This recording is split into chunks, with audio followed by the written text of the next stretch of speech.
Hello friends, नमस्कार friends. आज हम हल करने वाले हैं एक्सरसाइज 133 को।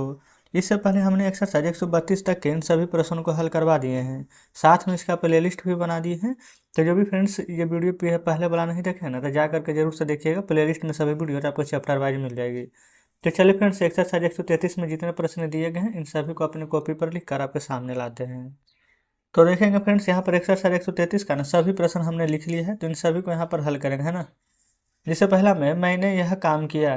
तो फ्रेंड्स देखेंगे ना कि ये सभी हमारा अभी पास्ट इंडेफिनिट में ही चल रहा है ना। तो मैंने यह काम किया, तो सबसे पहले यहाँ पर कैसे लिखेंगे? आई।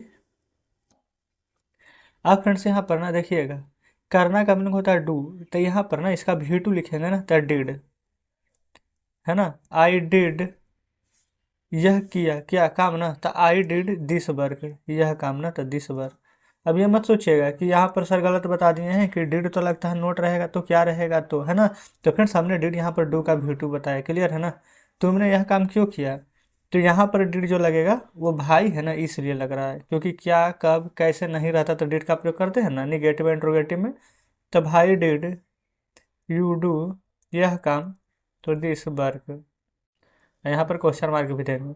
फिर मैंने यह काम किया क्योंकि मेरे पास दूसरा काम नहीं था, तो मैंने यह काम किया, तो इसमें भी वही बनेगा। I did this work, do का V2, आई डिड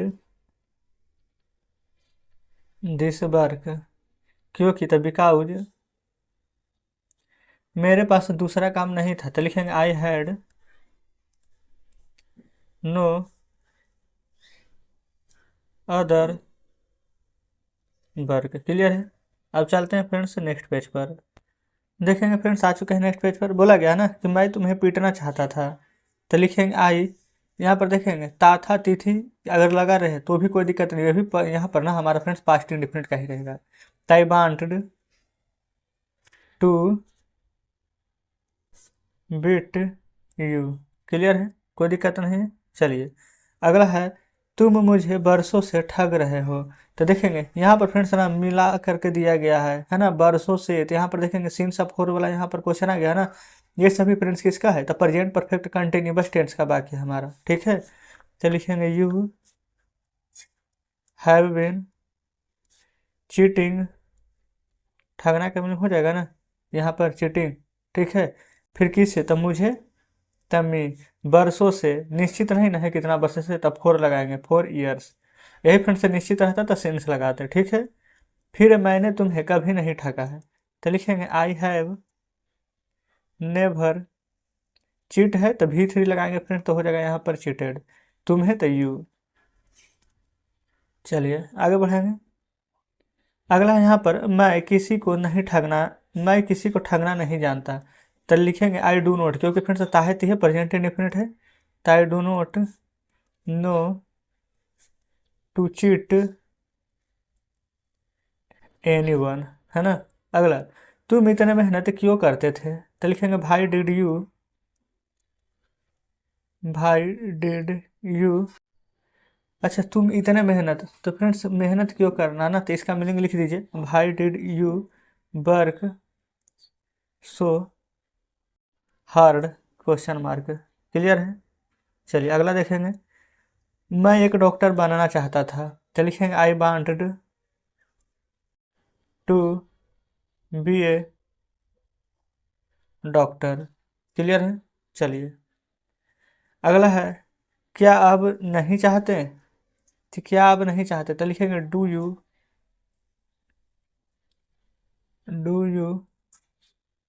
नहीं है तो नोट, ये फ्रेंड्स यू लिखे है ना।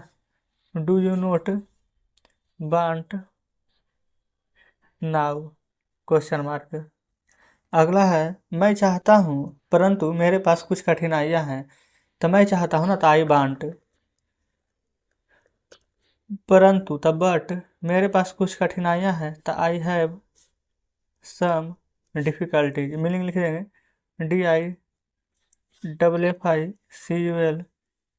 DIFFICULTIES, क्लियर है। DIFFICULTIES।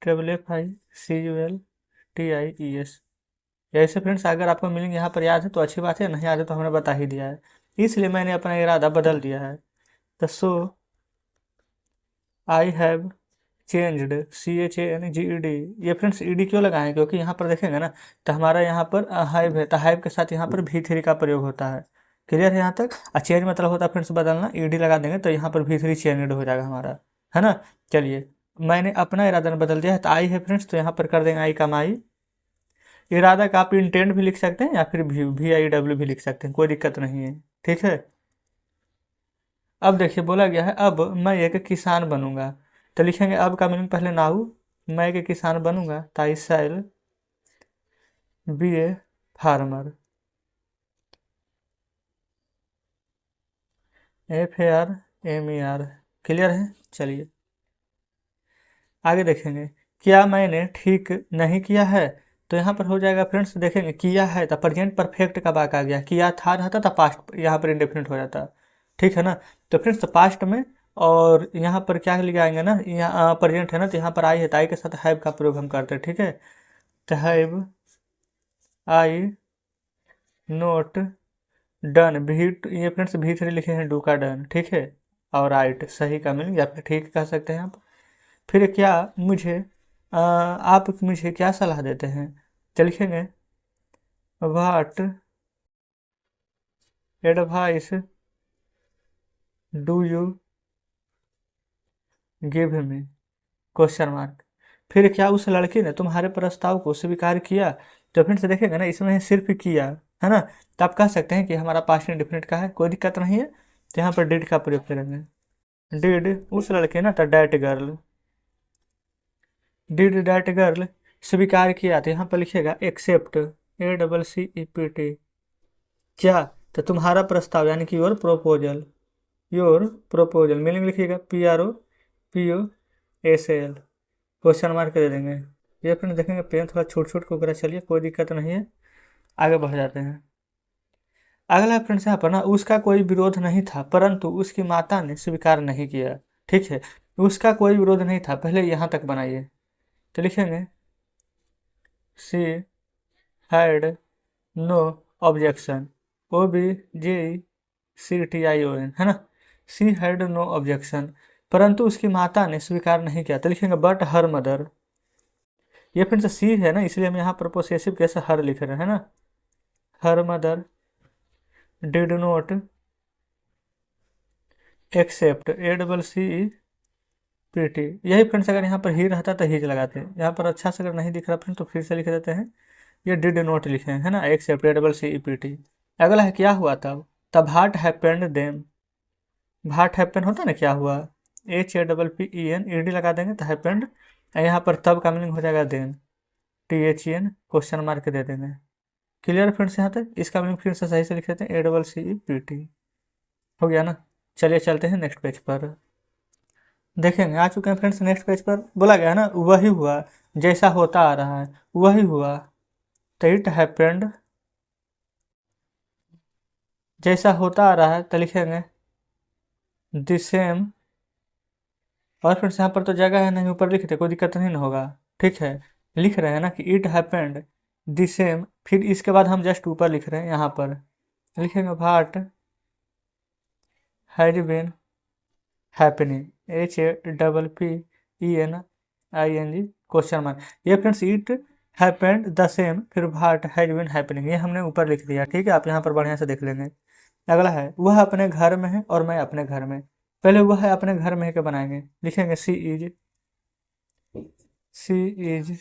इन अपने घर में, तो सी का हर हो जाएगा, आउन OWN हाउस, और मैं अपने घर में, तो लिखेंगे and I am in my house,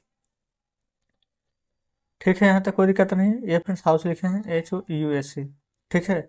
अगला है क्या आप कोई अंतर महसूस करते हैं, तो यहाँ पर लिखेंगे डू यू फील, क्योंकि ताहे तीहे वाला है प्रेजेंट इंडेफिनिट, तो डू यू फील यानी महसूस करना, कोई अंतर तो एनी डिफरेंस, DIFFERENCE। ये फ्रेंड्स अभी दो प्रश्न और है ना, अगले वीडियो में ना पेन चेंज कर लेंगे, अभी जस्ट काम चला लेते हैं, तो फिर नीचे जाना पड़ेगा पेन लाने के लिए। चलिए क्लियर है, आगे देखेंगे फ्रेंड्स, यही 3 प्रश्न बचा हुआ है, ठीक है ना। बोला गया मैं बहुत बड़ा अंतर महसूस करता हूँ, तो लिखेंगे आई फील, मैं महसूस करता हूँ, यानी आई फील क्या, तो बहुत बड़ा अंतर थे, a great difference, a great difference, DIFFERENC। फिर से लिख देते हैं DIFFERENC। अगला है तुम क्या करने वाले हो। तो ये फ्रेंड्स यहाँ पर देखेगा ना, तो बाल है बाल है, तो is to are to am to लगाते हैं ना, तो यू के साथ है तो आर लगेगा। तो यहाँ अच्छा पहले क्या काम लेंगे लिख देंगे, what are you to do, question mark. ठीक है, चलिए अगला है मैं नहीं जानता कि मैं क्या करने वाला हूँ। तो मैं नहीं जानता ना, तो आई डू नोट नो, मैं क्या करने वाला हूँ, तब हार्ट आई टू डू, है ना, मैं क्या करने वाला हूँ, आई नो। अच्छा यहाँ पर फ्रेंड्स एक बात आप ध्यान दिए हैं, यहाँ पर कहीं पर ना क्वेश्चन मार्क नहीं दिया गया। ठीक है, अगर क्वेश्चन मार्क नहीं दिया गया है ना, तो इसका मतलब है कि वो वाक्य हमारा इंट्रोगेटिव सेंटेंस का नहीं है। तो अगर फ्रेंड्स यहाँ पर इंट्रोगेटिव सेंटेंस का नहीं है ना, तो डायरेक्ट यहाँ पर लिखेंगे वाट आई एम, या आई एम मत लिखिए, आई एम टू डू। अगर फ्रेंड्स यहाँ पर इंट्रोगेटिव सेंटेंस रहता है ना, क्वेश्चन मार्क दिया हुआ ना, तो हम लिखते हैं आई नो डैट बट, फिर आई एम पहले लिखते हैं I am I to do, फिर क्वेश्चन मार्क यहाँ पर देते हैं। ठीक है, तो जस्ट इस प्रकार से फ्रेंड्स यहाँ पर एक्सरसाइज 133 का ना सभी प्रश्न हल हो जाता है। तो चलिए अब आपके सामने बुक लाते हैं। देखेंगे फ्रेंड्स बुक आपके सामने है, एक्सरसाइज 133 में जितने प्रश्न दिए गए थे हमने यहाँ पर ना इन सभी प्रश्नों को हल करवा लिया है। उम्मीद करते हैं फ्रेंड्स यहाँ पर सभी प्रश्न बढ़िया से समझे होंगे, कहीं पर कोई डाउट नहीं बचा होगा। अगर अभी भी लगता है फ्रेंड्स कोई प्रश्न समझ में नहीं आया है तो कमेंट बॉक्स में जरूर से बताइएगा। तो चलिए ठीक है फ्रेंड्स, मिलते हैं आपसे कल नेक्स्ट वीडियो में नेक्स्ट चैप्टर के साथ।